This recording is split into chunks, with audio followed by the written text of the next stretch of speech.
dan dia bawa kaleng bensin serta menodongkan pistolnya ke arah Kyle. Bam, bam. Kyle ditembak sebanyak 2 kali.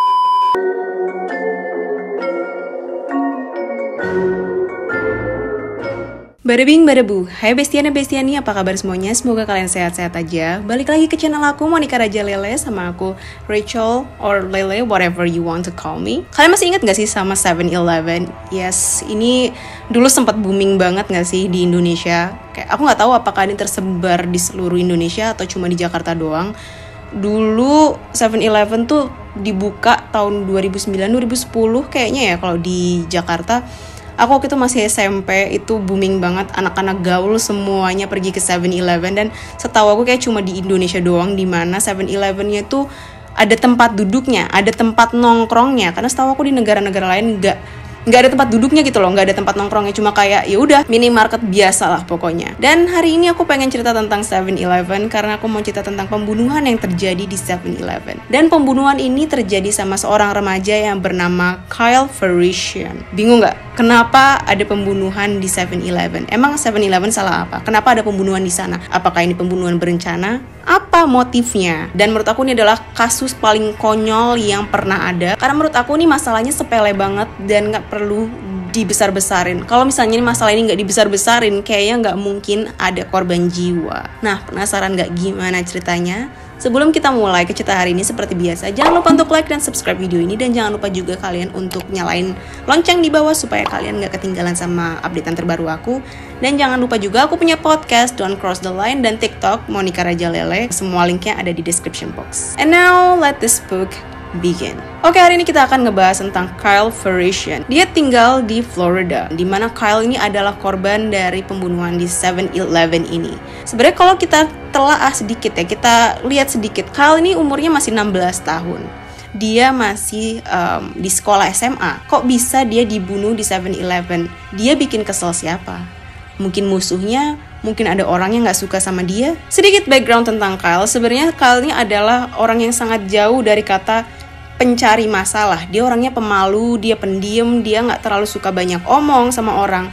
Jadi orang-orang tuh bingung kok bisa sih ada orang yang kayak Kyle ini jadi target pembunuhan. Waktu dia menginjak 16 tahun, layaknya anak yang baru legal pada umumnya di Amerika, dia seneng banget karena dia bisa kerja part-time. Karena kalau kamu umurnya di bawah 16 tahun, kamu gak boleh daftar part-time karena dianggap child labor. Ngapain gue pakai tanda petik ya, emang beneran dianggapnya child labor. Akhirnya waktu udah umur 16 tahun, dia seneng kayak, yes, gue bisa dapat penghasilan sendiri, gue bisa dapat uang tambahan jajan sendiri. Dia cari part-time, dan dia dapatlah di 7-Eleven. Dan kebetulan dia dapat shift malam, dia seneng banget. 7-Eleven ini juga letaknya deket sama pom bensin. Dibilang sama mamanya, "Ma, aku dapat pekerjaan, aku dapat part-time di 7-Eleven, kerjanya shift malam, aku nggak perlu berinteraksi sama banyak orang." Oh, dia seneng banget kan. Ibunya juga kayak ya udah happy lah buat dia kan. Oh, ini pekerjaan pertama kamu, that's so exciting. Dan di tempat kerjanya ini juga Kyle dikenal sangat baik ya. Dia orang ini tuh suka menolong. Dia dikenal suka nolongin teman-teman kerjanya walaupun dia nggak banyak interaksi. Jadi Kyle ini tuh suka ngebantuin mereka dalam arti kalau misalnya karyawan-karyawan 7-Eleven ada yang nggak bisa shift di jamnya mereka minta tolong sama Kyle untuk nge-cover shift mereka. Kyle bakal kayak yeah, sure. Dia dengan senang hati akan melakukan hal tersebut. Jadi banyak banget karyawan yang merasa terbantu dengan bantuannya si Kyle tersebut.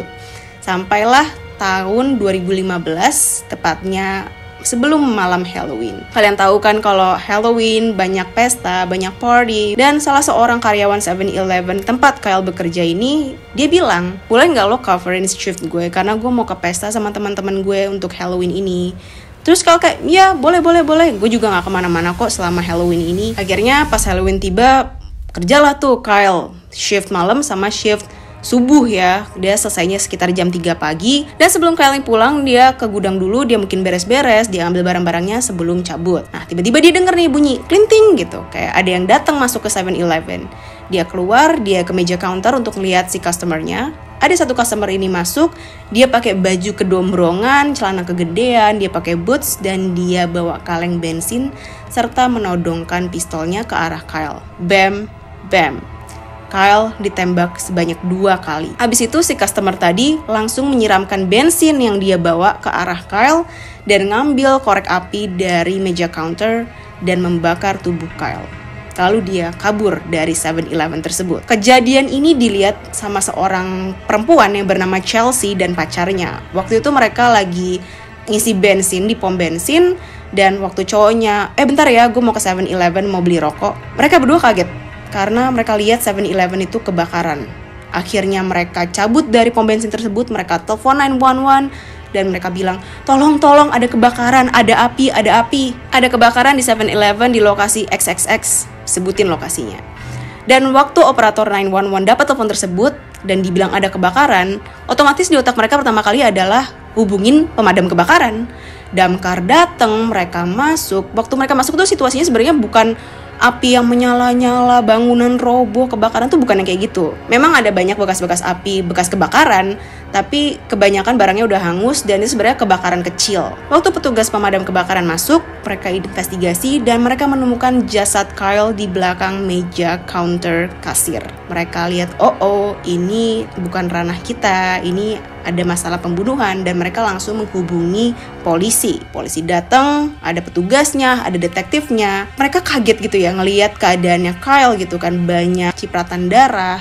Terus mereka juga menemukan bekas tembakan di kepala dan di badannya Kyle. Awalnya mereka kira ini perampokan, tapi pas tahu kalau uang di mesin kasir tuh nggak ada yang diambil, nggak ada barang yang diambil, mereka langsung, apa yang terjadi? Satu-satunya jalan keluar adalah ngecek CCTV. CCTV-nya ini hangus sebenarnya, tapi untungnya mereka cepat-cepat bawa ke orang-orang IT dan orang-orang IT berhasil membuka rekaman tersebut. Masih bisa diselamatkan lah isinya dan mereka lihat apa yang terjadi. Jadi mereka lihat ada seorang customer dengan baju kedodoran, dia nembak Kyle, dia juga bawa kaleng bensin, dia bakar Kyle, bla bla bla. Mereka semuanya lihat. Akhirnya tindakan pertama yang polisi lakukan apa? Mereka cari saksi mata. Jadi selain Chelsea dan pacarnya, ada satu lagi saksi mata di mana dia adalah pegawai 7-Eleven yang bertugas setelah Kyle. Si petugas 7-Eleven ini diinterview lah sama polisi. Dia bilang, iya gue udah nyampe 7-Eleven, tapi gue kaget banget kenapa ada api.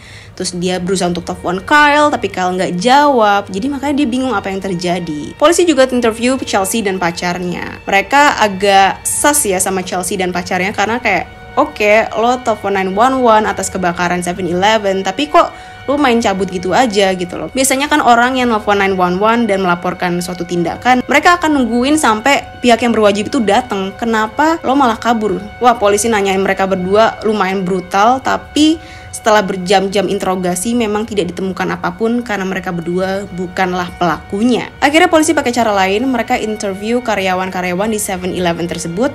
Dan ada satu karyawan ini yang akan menjadi kunci yang bernama Lori.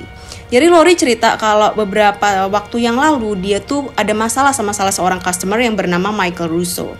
Jadi si Michael Russo ini berusaha untuk beli bir di 7-Eleven tersebut. Terus waktu Lori minta KTP-nya, prosedur lah ya. Kalau misalnya kalian beli minuman alkohol, pasti kan kalian harus nunjukin ID kalian. Michael Russo ini nggak mau nunjukin KTP-nya dia. Dan akhirnya Lori bilang, maaf pak, kalau misalnya nggak bisa nunjukin KTP, kita nggak bisa ngelanjutin transaksi ini. Marah dong Michael Russo, dia ngamuk-ngamuk, dia ngancem, sini mana manajer lo, panggilin dia, gue bilangin lo biar dipecat. Lori risih dong, digituin. Akhirnya dia keluar dari 7-Eleven, dia catat plat nomor mobilnya si Michael supaya dia tahu kalau Michael datang dia bisa usir si pria tersebut. Michael ngamuk lah, terus dia ngancem, wah gue laporin polisi lo, lu nyatet plat nomor gue sembarangan, awas aja lo, bla bla bla. Mereka ribut dan Michael pergi dari 7-Eleven. Nah waktu itu, di hari itu, Lori itu lagi jaga 7-Eleven barengan sama Kyle. Nah, yang menarik di sini adalah biasanya kalau kita berantem atau ada ribut sama karyawan dari suatu toko kan